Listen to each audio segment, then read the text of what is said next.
Iisip ko ang akong kinabuhi nga walay hili.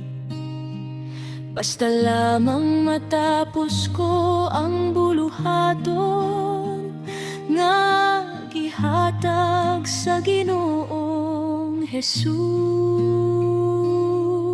kanako. Nga mao ang pagsangyaw sa maayong balita sa grasya sa Dios.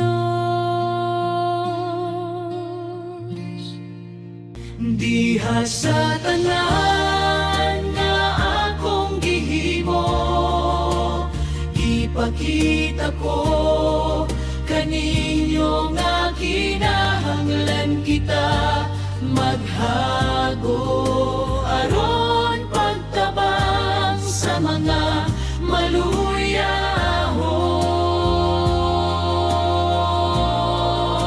uban ang paghinumdom sa giingon sa Ginoong Jesus labaw, nga bulahan ang paghatag kaysa pagdawa.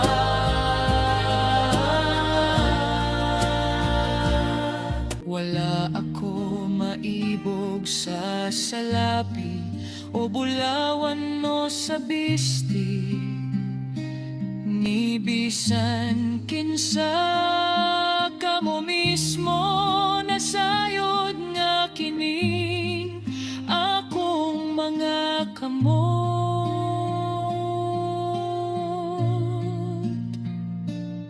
Naghago sa pagsangkap sa tanan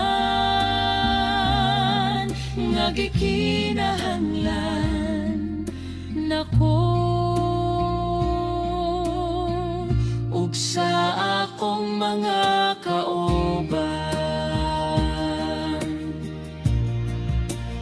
Diha sa tanan nga akong gihimo, ipakita ko kaninyo nga kinahanglan kita maghago aron pagtabang sa mga maluyahon,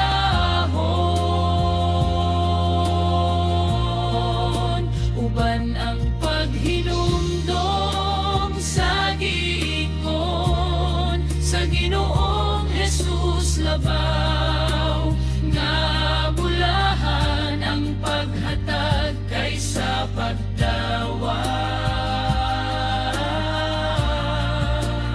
Diha sa tanan nga akong gihimo, ipakita ko kaninyo